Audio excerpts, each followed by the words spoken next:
When you're doing like your stand-up, I mean, obviously you're talking politics and stuff, but do you get into relationship talk at all?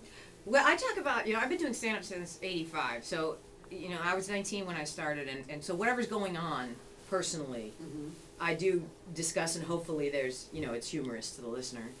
And as I get older, things change. I deal with certainly some politics in some parts of the show, cultural issues, personal issues, anything that's going on. And I try and change it up as much as I can, just for the sake of, because you do want your audience to feel that you are just having a discussion with them that's fresh, that you're not just recycling all these sort of old things and pretending this just happened. I never do that. I never say, what happened to me today? If it didn't happen that day, I will, as a caveat, I'll say, this actually happened 3 or 4 weeks ago, but I'm going to bring it up anyway.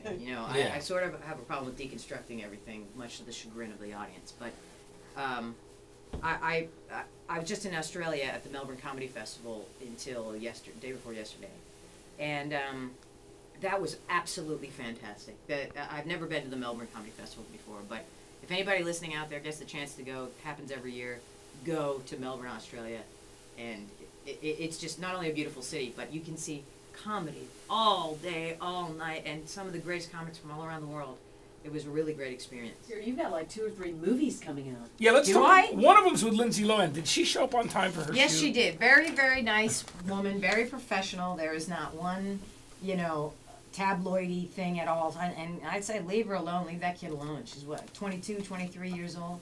I mean, you put a camera in the face of any 23-year-old in any part of this country, 24 hours a day, they're going to look bad sometimes. It's trial and error of living, Yeah, she's just a kid. She's just trying to, and she was very, very nice and very professional, and she was, she was not tardy once. All right, Janeane, you're on one of my favorite shows, 24. You're playing Janice Gold. Tell me about how Gold, that came FBI down. Agent, yeah. I'm assuming I'm a neocon. That's just an assumption I'll make. But, I play a computer genius. If you knew me, you'd know how absurd that was. But I think you're great on the show. I love that you are sort of the Chloe of the FBI. Yeah, I'm a Chloe with dyed black hair. That's the difference. Was this a show you had ever watched before? Because I'm a big 24 fan. I had not. I had obviously knew of its fame, knew people loved it. I had not watched 24, and then I got the call asking if I wanted to be on it.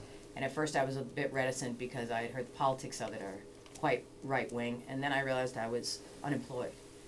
So I said, yes, I will take that job, and I will compartmentalize my feelings about some of the right-wing things on the show. But did you go back and watch Excuse any me. Other episodes? Is that bad for radio? Yeah.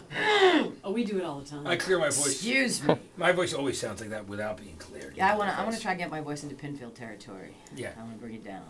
Bring it down a notch. I think you can do that. Absolutely, Janeane. Fairly deep. Did you go back and watch any of the older seasons of 24? I did indeed, and became hooked on the DVD.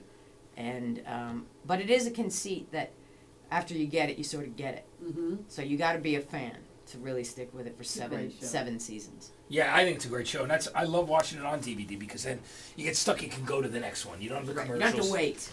You don't have to wait. And they decided they're going to do it here next year, which is great because Kiefer's moving to New York.